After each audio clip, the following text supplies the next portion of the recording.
Glória a Deus. Paz do Senhor, meus irmãos. Amém. Vamos dar sequência. 1 Pedro, capítulo 2. Agora nós vamos para o verso de número 11. Verso 11. 1 Pedro, capítulo de número 2. E o versículo de número 11. Isso, nós vamos do 11 até o 17. Do 11 ao 17. Você pode ficar de pé comigo, para a gente fazer essa leitura?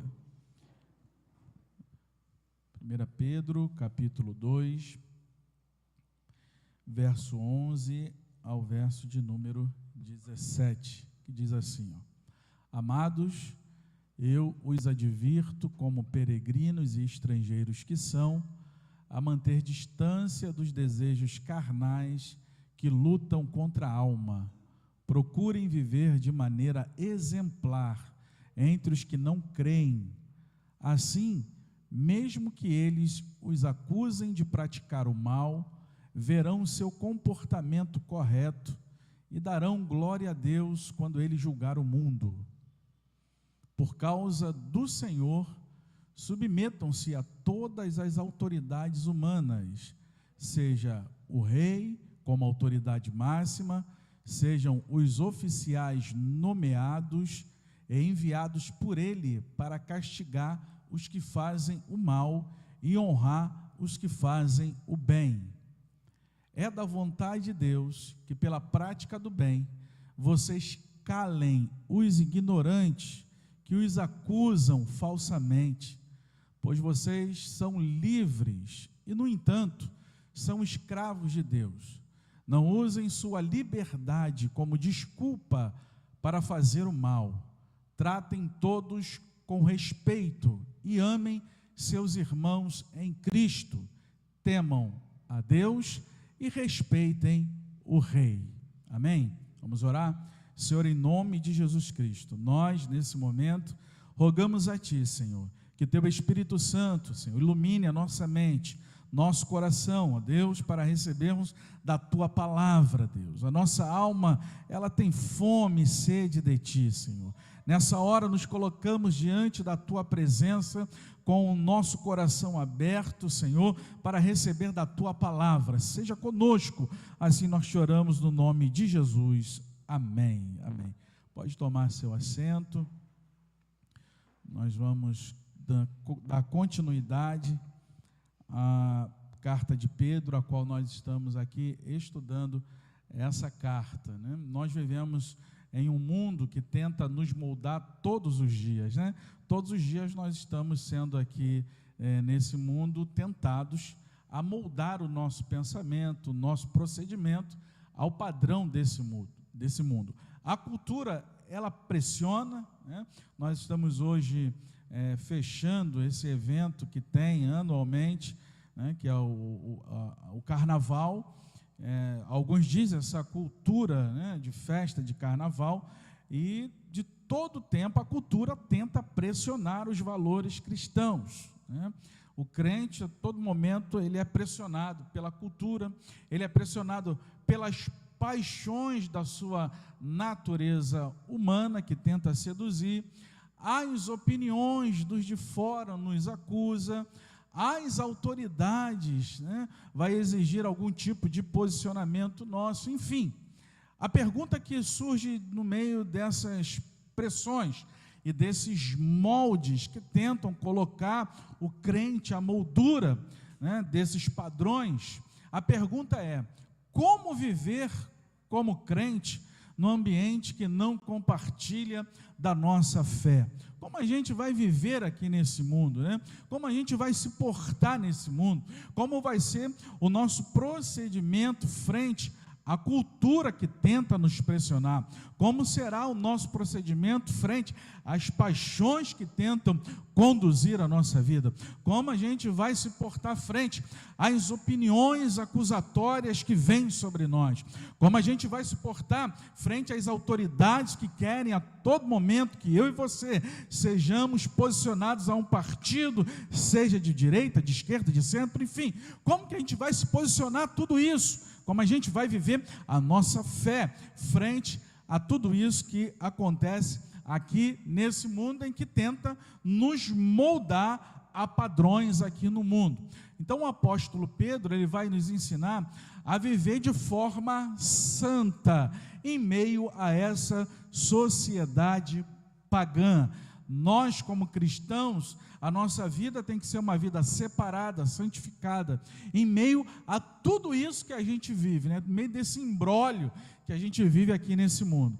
Então, esse texto que nós acabamos de ler, primeira carta de Pedro, capítulo 2, do verso 11 ao verso de número 17, vai aqui mostrar para a gente aqui 3 marcas de quem pertence ao céu, mas ainda vive na terra. Nós pertencemos aos céus, pertencemos a Deus, mas estamos aonde? Na terra. Então, na terra, quais são as marcas que nós temos que ter?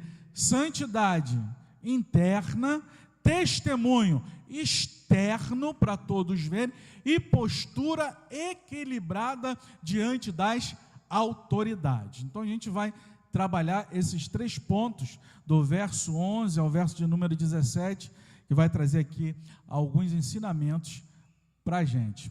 Vamos lá? Vamos fazer a leitura desse primeiro versículo. Você pode me ajudar? No 3, todos nós juntos vamos recitar esse versículo de número 11. Vamos lá? Me ajuda? 1, 2, 3.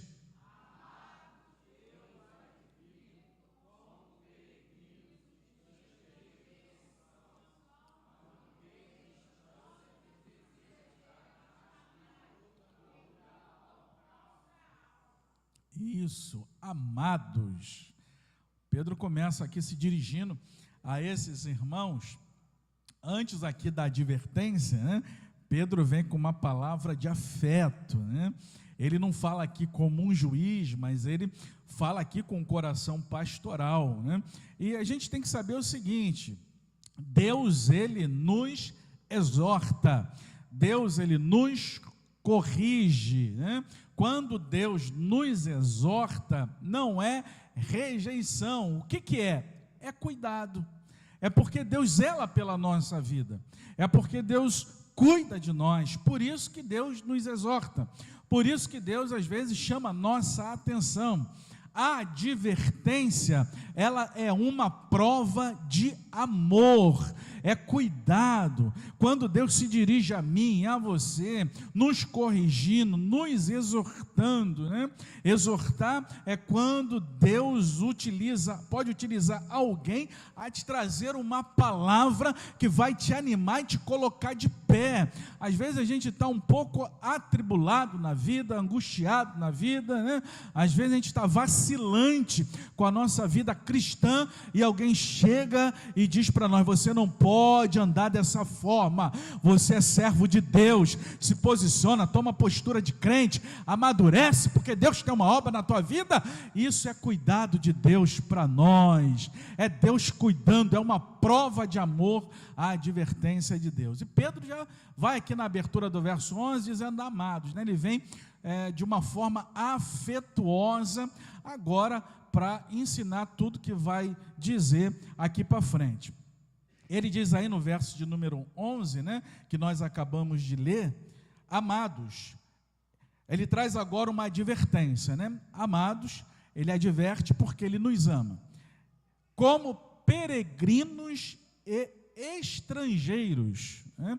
Peregrinos aqui traz a ideia de alguém que é residente temporário, ou seja, o local que está não é a residência final. O estrangeiro, aquele que não pertence àquela terra. Então nós somos peregrinos, a nossa residência aqui nesse mundo é temporário e nós somos estrangeiros, nós não pertencemos a essa terra, nós somos cidadãos dos céus, nós somos cidadãos de Deus, nós pertencemos à família dos céus, nós pertencemos a Deus, a nossa estadia aqui é temporária e nós não pertencemos a essa terra. Por isso que Pedro está dizendo: amados, eu advirto vocês como peregrinos e estrangeiros.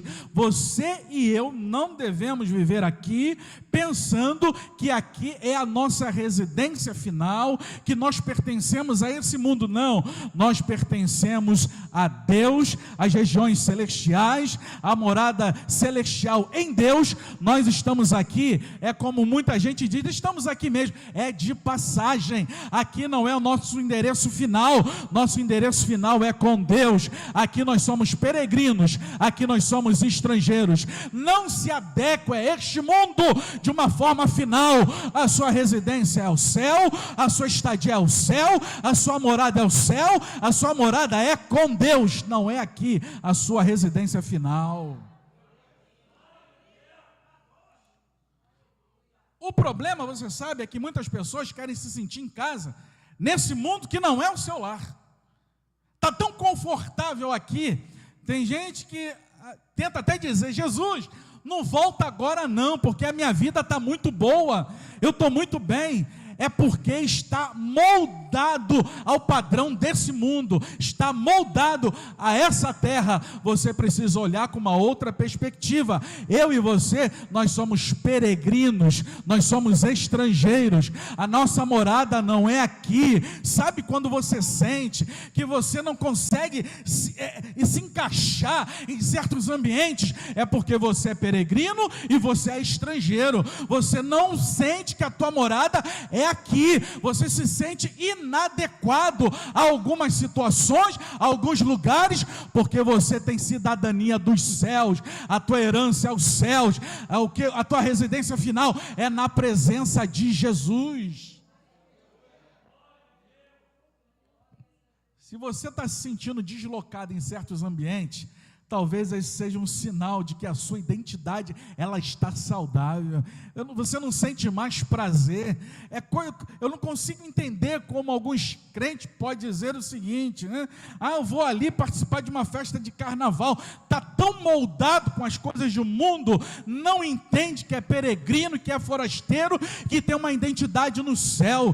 Perdeu completamente a visão dos céus e da presença de Deus. Está completamente moldado a esse ambiente terreno, a esse ambiente hostil que nós estamos vivendo, cultural, que tenta todo o tempo moldar a nossa vida. Mas quando a gente está deslocado de alguns ambientes, significa que a nossa identidade ela ainda está saudável, significa que a gente entende que nós somos cidadãos dos céus, que essa terra aqui não tem como a gente se encaixar, ambiente não tem como se encaixar mais. Nós saímos desse mundo e agora estamos em Deus. Não há mais encaixe para nós, não há mais prazer nessas coisas mundanas, não há mais prazer na satisfação da carne.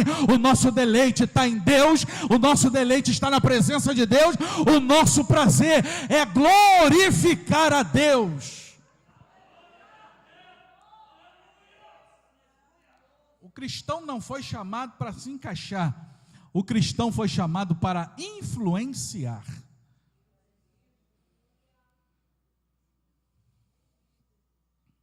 A gente vê tanta coisa ilógica, né? Eu estava vendo, não sei se foi IA, eu quero acreditar que foi até a inteligência artificial, uma pessoa entrevistando a outra, uma menina que estava participando do desfile, indo lá para Sapucaí, vestida lá da fantasia, e disse o seguinte: o Espírito Santo falou comigo, para mim não botar uma saia tão curta. Meu Deus, vê se tem lógica e cabimento um negócio desse. O Espírito Santo revela para ela que ela não pode usar uma saia curta, tem que botar mais comprida, mas o Espírito Santo não revelou para ela que aquele ambiente ali é um ambiente completamente hostil, pecaminoso, que tenta amoldar o coração das pessoas para viver num ambiente pecaminoso. E não precisa nem de uma revelação do Espírito. A grande revelação está aqui na palavra de Deus. Nós não devemos nos comunicar com as obras das trevas, nós temos que nos afastar das obras da carne. Está aqui na palavra de Deus. A gente não precisa de uma revelação, alguém fechar os olhos e dizer: o Espírito Santo está dizendo isso. Aqui a palavra já está revelada. Ela diz que tem que ter separação do santo e do profano, daquele que serve a Deus e daquele que não serve. Nós não podemos amoldar a nossa mentalidade com as coisas desse mundo.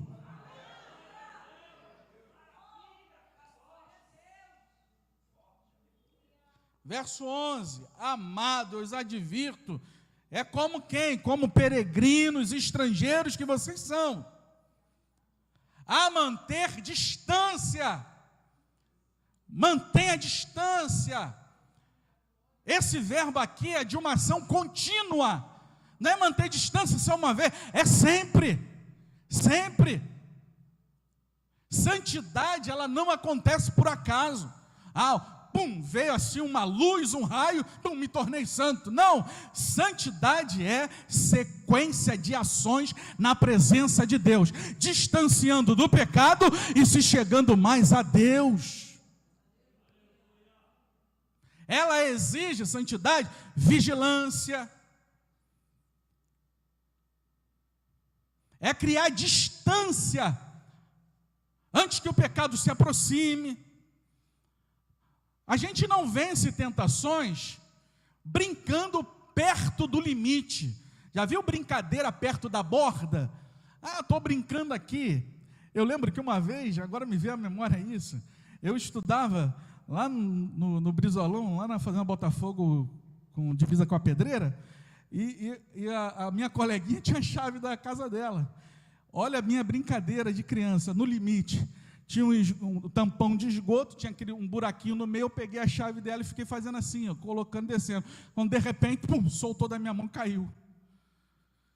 Brincadeira no limite dá problema.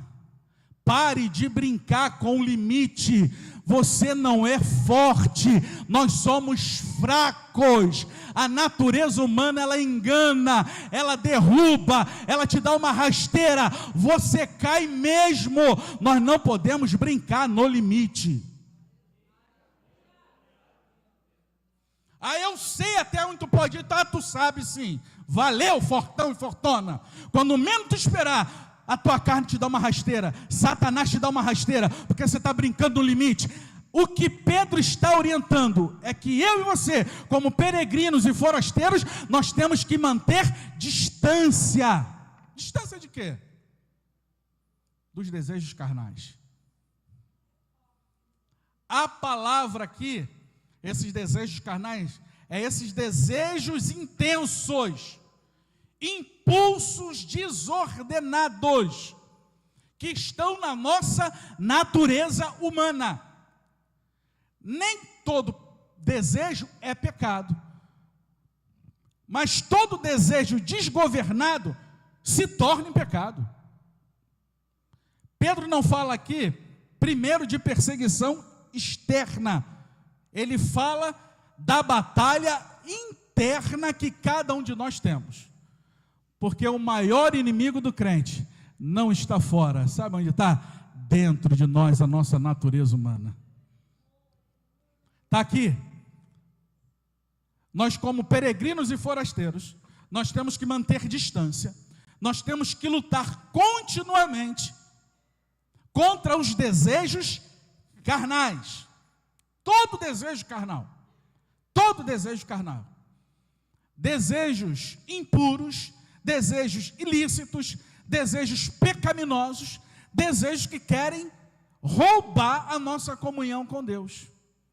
Nós precisamos lutar contra esses desejos intensos que estão dentro de nós, porque nós somos humanos e estamos sobre uma natureza humana.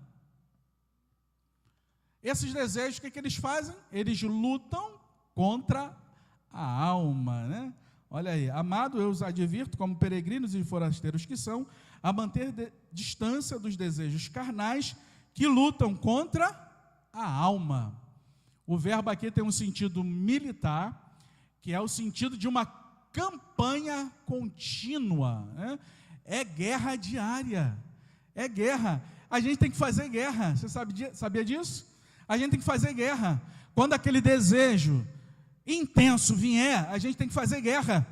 Quando aquele desejo vier de a língua coçar para falar, criticar, acusar, difamar, falar de alguém, a gente fazer guerra contra a nossa natureza.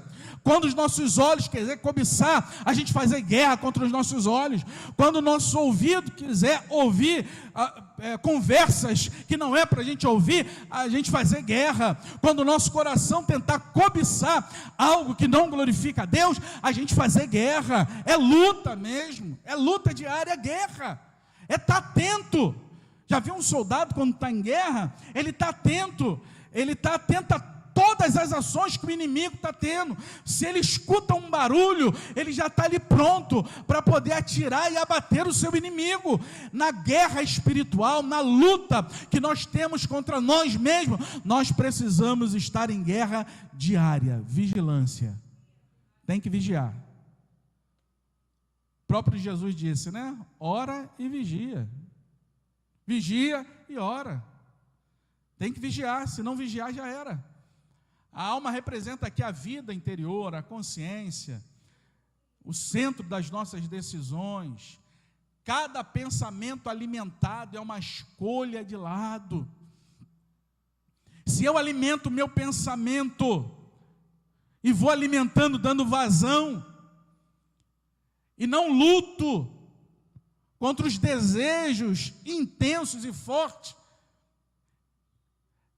eu começo a alimentar um lado, e esse lado que é alimentado, se é o lado da minha natureza humana, ele fica mais forte e sobressai.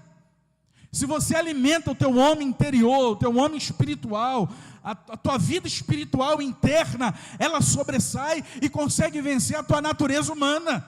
Mas se a tua natureza humana ela é alimentada, a tua natureza humana ela vence o teu homem espiritual. É por isso que quando o pensamento vier, a gente tem que pegar esse pensamento, filtrar ele e dizer, eu não quero isso, eu quero coisas que me alimentem espiritualmente. Isso aqui é algo que vai destruir a minha fé, vai destruir a minha vida espiritual, por isso eu não quero alimentar isso. Cada vez que você resiste, a tua alma fortalece. Cada vez que você resiste, o teu homem, a tua vida interior, a tua consciência, as tuas decisões vão ser mais acertadas para louvar e engrandecer o nome do Senhor em cada atitude tua. Podem dizer aí, você é um crente quadrado, você é muito quadradão, não tem problema não. Eu não quero agradar o homem, eu quero agradar a Deus. Eu quero ter a minha vida de santidade, eu quero viver uma vida para Deus, eu quero que a minha alma seja protegida, porque eu estou guardando a minha vida em Deus. Verso 12, me ajuda aí enquanto eu bebo água. Vamos lá no 3? 1, 2, 3.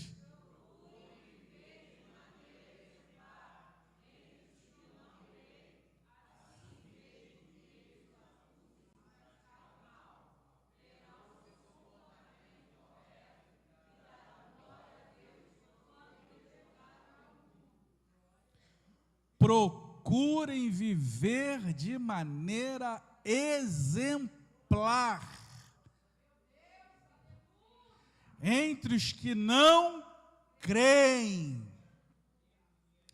Assim, mesmo que eles os acusem de praticar o mal, verão seu comportamento correto e darão glória a Deus quando Ele julgar o mundo.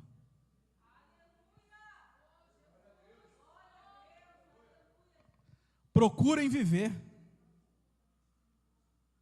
Procurem viver. O texto aqui vai indicar um esforço consciente. Por quê? Porque vida cristã ela não é no automático. Não é um carro automático que você liga e vai na estrada, bota lá no piloto automático, né, e vai embora. A vida cristã não é assim, não. Vida cristã é cultivada, a vida cristã, ela é a cada dia regada, ela é a cada dia edificada. A vida cristã é assim. Não basta a gente falar que tem fé no coração e não fazer mais nada.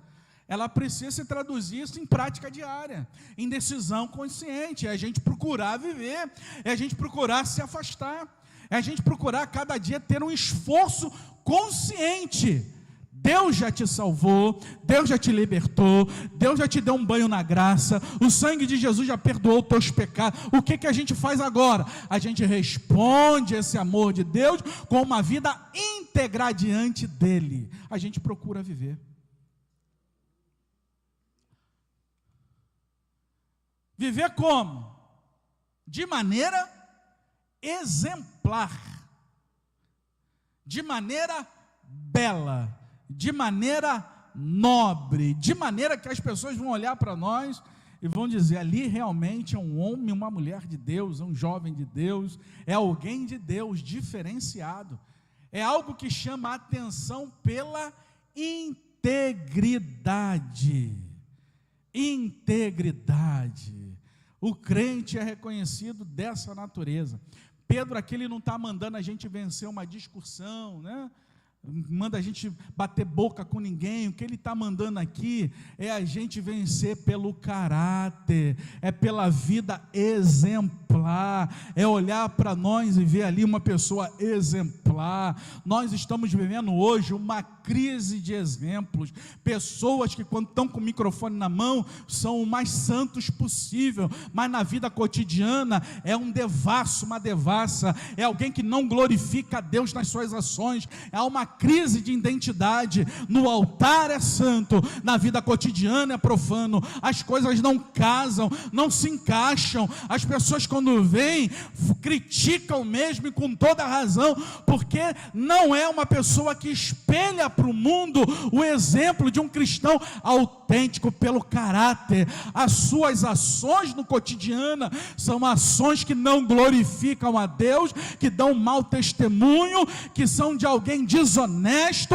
que é de alguém com uma boca suja, com uma postura incorreta. O que Pedro nos chama é para a gente viver de uma maneira exemplar, para a gente ser exemplo, para olhar para nós e ver realmente ali está um homem de Deus, uma mulher de Deus, um jovem de Deus, alguém que faz a diferença.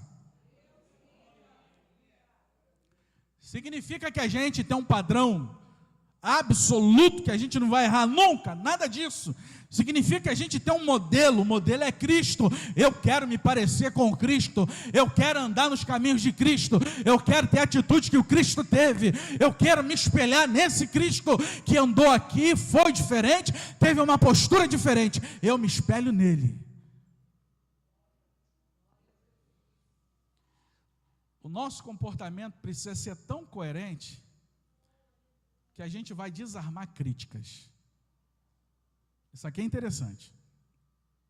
O nosso procedimento, se ele for coerente, íntegro, reto, que a gente tenta a todo custo agradar a Deus pela sua palavra e por amor a Ele, pelo sacrifício de Cristo na cruz, e a gente vive por amor a Ele, em que as nossas ações e decisões vão ser um exemplo para aqueles que estão nos vendo, e a gente consegue até desarmar críticas. Você sabia disso? Porque tem pessoas que te criticam, tem pessoas que falam mal de você, mas o teu comportamento desarma essas críticas. Sabe por quê? O tempo vai revelar quem está com a verdade. O teu procedimento exemplar, de caráter, de integridade, é algo que desarma aquela crítica infundável.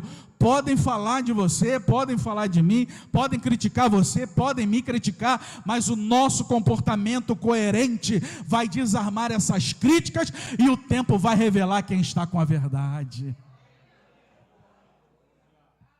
Por isso, não esquente com quem fale mal de você, seja um exemplo.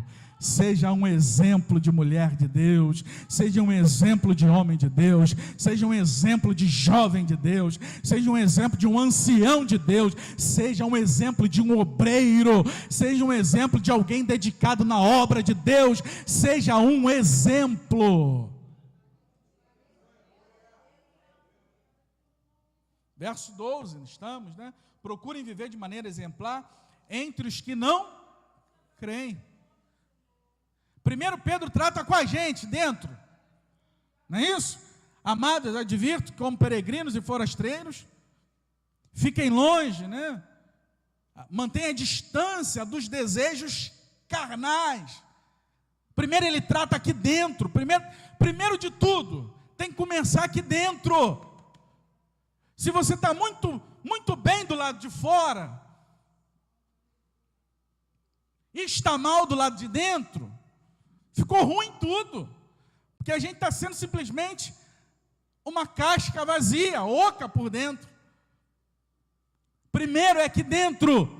Primeiro, se afaste daquilo que é pecaminoso. Primeiro, mantenha a distância daquilo que é mal, desses desejos impulsivos que querem te derrubar, querem tirar a tua autoridade como crente, querem fazer você se moldar com esse mundo. Primeiro, trate aqui dentro, e depois, ok, já entendi que eu tenho que me afastar, que eu não posso ficar brincando na borda, flertando com o pecado, né?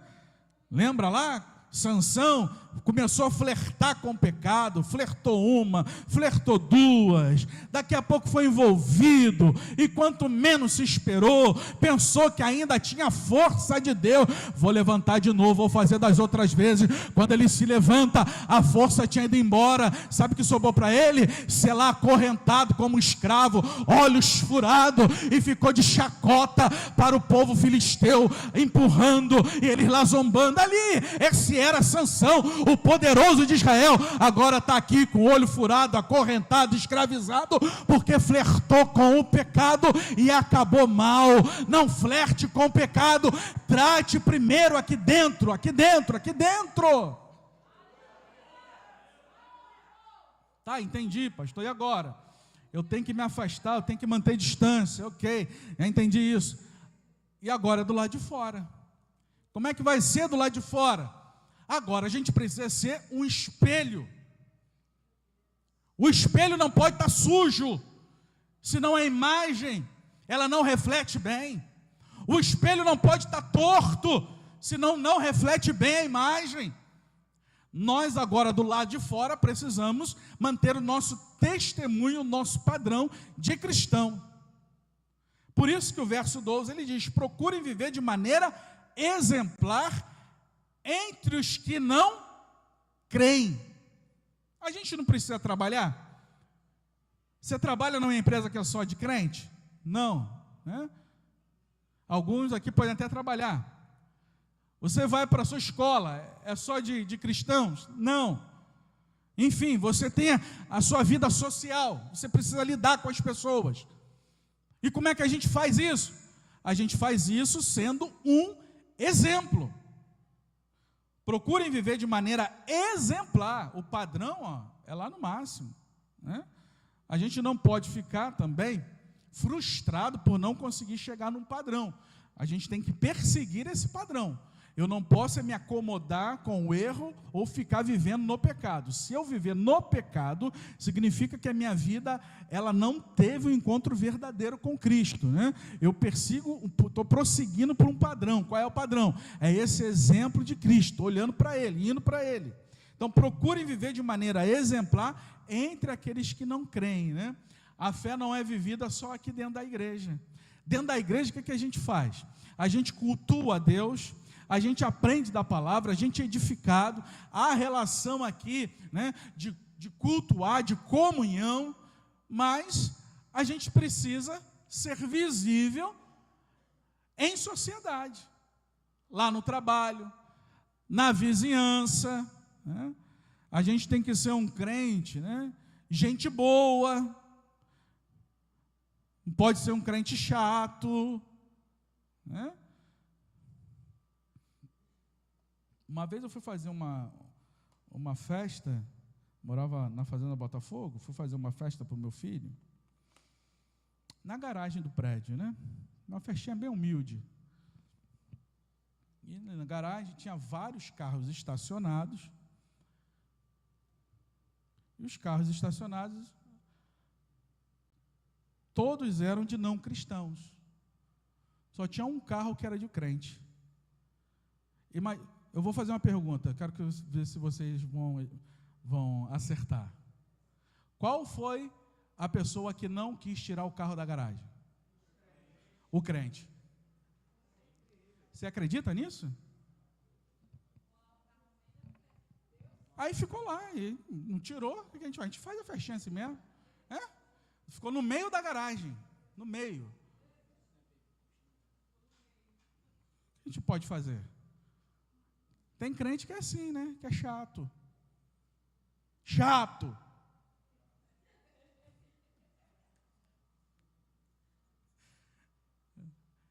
A gente precisa ser um exemplo àqueles que não creem. Como é que a gente vai ganhar alguém assim, né? Imagina. Como que a gente vai dar um testemunho de gente boa, gente que foi transformada, né? Se a gente dá um mau testemunho lá no trabalho, com os nossos vizinhos, na nossa família, nas redes sociais, né? Mesmo que os acusem de praticar o mal. Vamos lá, verso 12, né? Procurem viver de maneira exemplar entre os que não creem. Assim, mesmo que eles, ali eu comi uma palavrinha, né? Mesmo que eles os acusem de praticar o mal. Pedro aqui assume que falsas acusações viriam. Ou você acha que ninguém vai te acusar de nada? Você vai ser o intocável, né? A pessoa infalível, né? Só você está certo, né? Lindão, lindona, né? Você é a pessoa maravilhosa da terra que não é contestável por ninguém. Vai nessa. Sai dessa ilusão. Sai dessa rua escura. Pedro assume que falsas acusações viriam. E acusações vêm mesmo. Por quê? Porque a gente tem uma postura diferente. O cristão, ele pode ser mal interpretado, ele pode ser criticado, ele pode ser atacado, mas a resposta do crente, ele não pode ser uma resposta de forma que gere agressividade do mesmo nível que aquele que está lhe atacando. Uma coisa é a gente contestar os nossos direitos, outra coisa é a gente perder a nossa razão pela agressividade. A gente precisa ter coerência, a gente precisa de um caráter consistente que vai desmentir calúnias com o tempo. Não adianta. Somente assim. Verão seu comportamento. Assim mesmo que eles os acusem de praticar o mal, verão seu comportamento correto e darão glória a Deus quando ele julgar o mundo.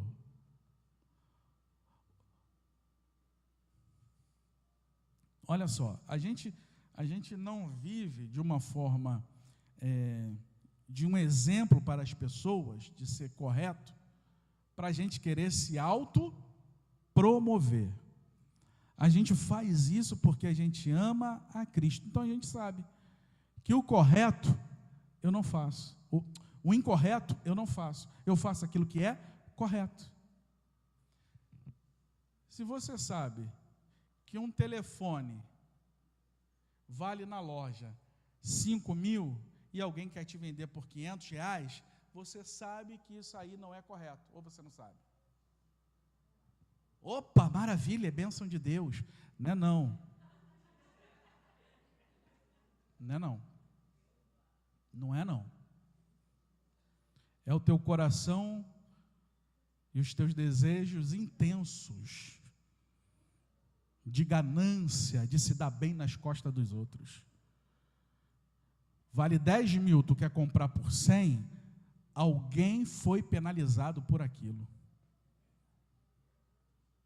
Uma geladeira é do Prex, frost free, 4 portas, nas casas não sei o que lá, vou dar propaganda aqui para eles, vale 8 mil, fulaninho veio aqui me oferecendo 800 prata, oh Jesus, que maravilha, é bênção do céu. Não é bênção do céu não, é o nosso coração corrupto, que quer a facilidade, é a nossa carne, nossa natureza caída. Mas se a gente é de Cristo, a nossa mente é mudada, e a gente sabe que não pode pegar nada daquilo que é ilícito para nós. A gente sabe que se alguém está oferecendo algo que está muito distante da realidade, é algo que você tem quase certeza de 100% que é ilícito, que não louva a Deus. E nós precisamos, nesse momento, ter uma postura exemplar e dizer: não, eu não quero, eu pago as minhas contas, eu não devo nada a ninguém, eu compro aquilo que é correto, que louva a Deus, que engrandece o nome do Senhor. Eu não participo de nada que seja de algo que não glorifica a Deus. Eu preciso ter uma postura correta. Porque o objetivo não é uma autopromoção, não é eu ser glorificado, né? Tem gente que faz as coisas para ser glorificado, ser visto, né? Ali, ó, eu sou crente. Não, você faz para a glória de Deus. Não é para se autopromover, não é para você achar que é melhor do que ninguém, é para glorificar a Deus com o nosso posicionamento cristão diante desse mundo, como filhos de Deus. Pedro aqui aponta também, quando ele fala aqui, ó, verão o seu comportamento correto e darão o quê? Glória a Deus quando ele julgar o mundo. Pedro aponta para o dia aqui da visitação, quando Deus agir, julgar, intervir. Sua vida hoje pode ser um instrumento de conversão amanhã para as pessoas. Você sabia que a nossa vida pode ser a única Bíblia que alguém vai ler? É a tua postura, é o teu exemplo, é o teu posicionamento, é o teu modo de viver que as pessoas vão ver e vão ver realmente. Ali está um homem de Deus, uma mulher de Deus, um jovem de Deus, ali está uma pessoa diferente. Enquanto todo mundo está fazendo isso, essa pessoa vai na contramão. Enquanto todos estão indo pelo mesmo caminho, essa pessoa vai por um caminho diferente. Por quê? Porque faz para glorificar a Deus e ser um exemplo. E o nosso exemplo pode ser um grande testemunho de conversão. Pessoas podem se converter olhando para a tua vida, como você trata a tua mãe, como você trata o teu pai, como você trata o teu filho, como você trata o teu vizinho, como você trata o teu patrão, como você trata as pessoas, como é o teu estilo de vida, se você paga tudo correto, se você não pega nada de ninguém, se você tem uma postura honesta, exemplar, você pode ser um grande instrumento de conversão de pessoas lá fora que ainda não creram em Deus.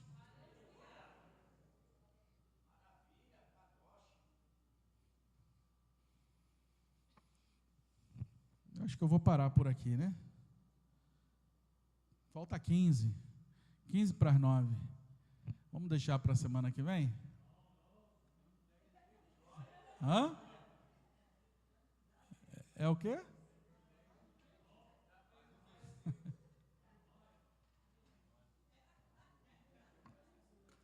Deixa eu beber água.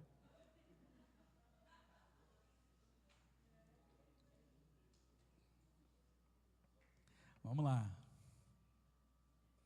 Aí, 13 e o 14, então a gente para aí, tá? Me ajuda aí, vamos lá. 1, 2, 3.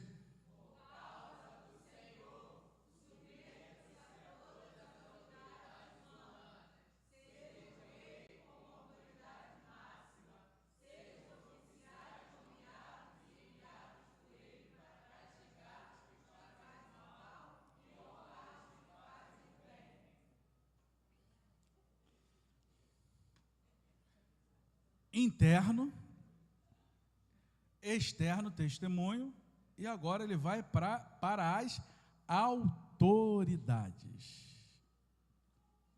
Vamos lá. Por causa do Senhor, submetam-se. Pedro não diz assim, por causa da política. Por causa desse camarada aqui, que é de direita. Por causa desse outro aqui, que é de esquerda. Não. O que Pedro diz aqui, por causa do Senhor. Aqui está o fundamento. Aqui está o fundamento. Qual é o fundamento? É o Senhor. A nossa postura diante da autoridade é o reflexo da nossa relação com Deus.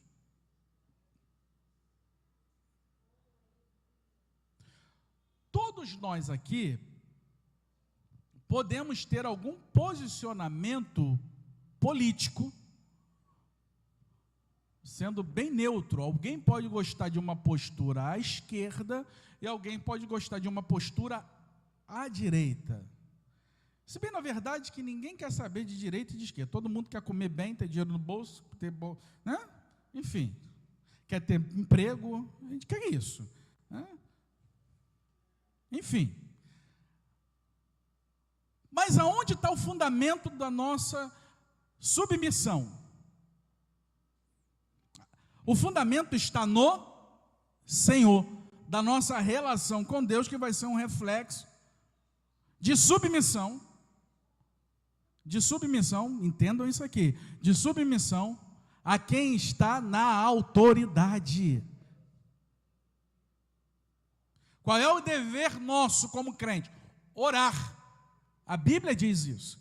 Antes de tudo, se façam orações por aqueles que estão em eminência, para que tenhamos uma vida sossegada, boa e tranquila.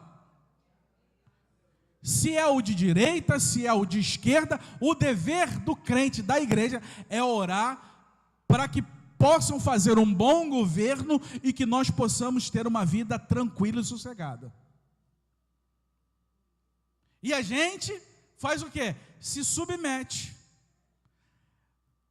Submissão significa que eu não critico, que eu não tenho posicionamento, que eu não tenho as minhas preferências, os meus gostos? Não, eu tenho tudo isso, mas eu me submeto por causa do Senhor. Infelizmente tem crente que não se submete, ele se submete à ideologia, passa por cima da palavra de Deus, que Pedro está ensinando aqui. E você sabe o que está acontecendo aqui, gente? Eles estão aqui, não estão igual a gente aqui não, de boa, tranquilão, estamos aqui num culto, maravilha, sentados, com ar-condicionado, um som maravilhoso, né? Cultuando a Deus. Não, eles estão aqui espalhados porque foram perseguidos. Perseguidos sabe por quem? Pelo imperador. E Pedro está falando para eles que eles têm que se submeter ao imperador. Olha isso. Olha isso. Não é hoje aqui, vamos dar nome aos bois, Bolsonaro ou Lula, não é isso não. É Nero em cima deles, matando, prendendo. E Pedro está dizendo, vocês têm que se submeter por causa do Senhor. É por causa do Senhor. É por causa do Senhor. É por causa do Senhor. Não é por causa de ideologia, de A, B ou C, é por causa do Senhor. A nossa postura diante da autoridade é o reflexo da nossa relação com Deus. Submissão cristã não é idolatria do governo. Crente não é idólatra. Crente não é idólatra. Crente crê em Deus. A nossa esperança não está no A ou no B. A nossa esperança está em Deus. Em Deus. Infelizmente, uns anos para cá, a igreja se tornou idólatra. Idólatra de político. Isso não existe, isso não é um posicionamento cristão. A igreja adora a Deus.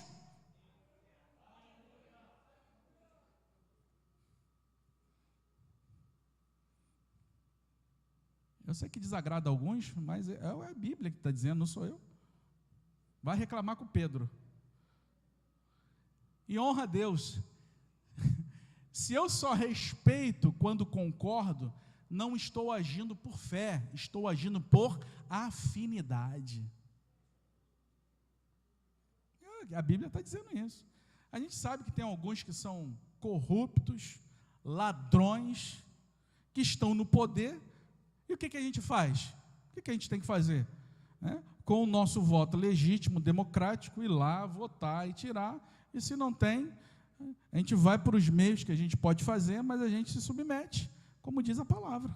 Ora para que Deus o liberte da cachaça, do roubo, né? Esse camarada, o A ou B, entendeu? Salve ele, né? E que dê estratégia ele para governar o país bem, né? Para dar emprego para todo mundo, enfim, mas a gente se submete, é isso que a palavra de Deus diz. Por causa do Senhor, submetam-se a todas as autoridades humanas, né? Pedro aqui amplia o alcance, todas. Autoridades existem para manter ordem e limitar o caos. E a gente vê crente que não se submete. Agora não é falando nem do mundo político, né? É dentro da igreja mesmo, não submete a ninguém.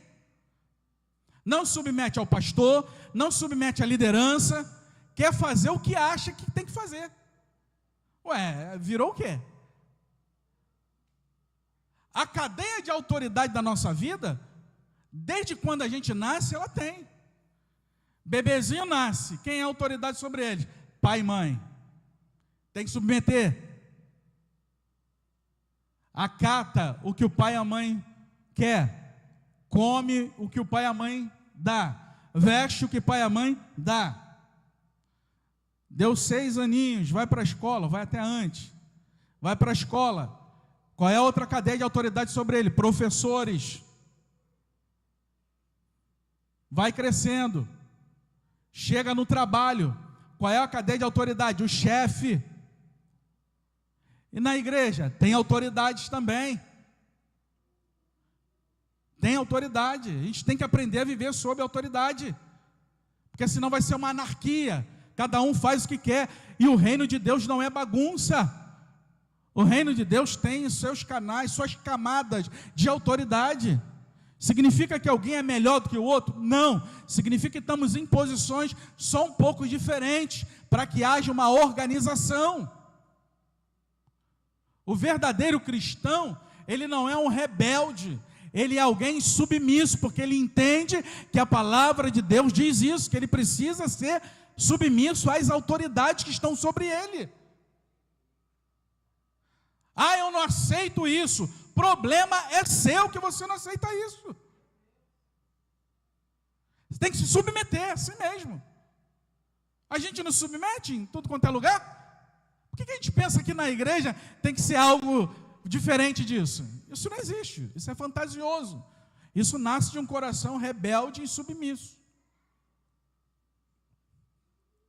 O cristão não deve ser conhecido como um fomentador de rebelião desnecessária, já viu? Aquele, não gostei. Vamos falar agora da nossa realidade, né? Não gostei, né? Pastor fez isso aqui, tirou isso aqui do lugar. Tu viu, Maria Juquinha? Eu vi. E você, Zé? Você viu? Viu. Viu o quê? Não. Não gostei disso, não. Vem cá, Joaquim. Ei, cadê você? Aqui, ó, vem cá. Olha só que ele fez isso aqui. Pintou. Essa cor amarela, não gostei. Tinha que ser preto. A parede tinha que ser preta, não é, Joaquim? É sim. Aí começa a fazer aquela rebelião nos grupinhos, já viu? Vai no ouvido de um, vai no ouvido de outro, vai plantando uma sementinha ali. Quem tem esse espírito é um espírito de rebelião. O rebelde, o rebeliano. aquele que tem a coisinha da rebelião, né? É a síndrome de Satanás. Quando tu olha um ser assim, você pode ver ali, tem aspectos de Satanás na vida da pessoa, porque o Satanás quer ver rebelião, quer ver divisão, quer ver panela, quer ver partido, quer ver dividido. O Espírito de Deus quer união, quer comunhão, quer unidade, quer todo mundo junto, quer submissão, entendendo as autoridades que estão acima de nós. E eu paro por aqui. Tchau.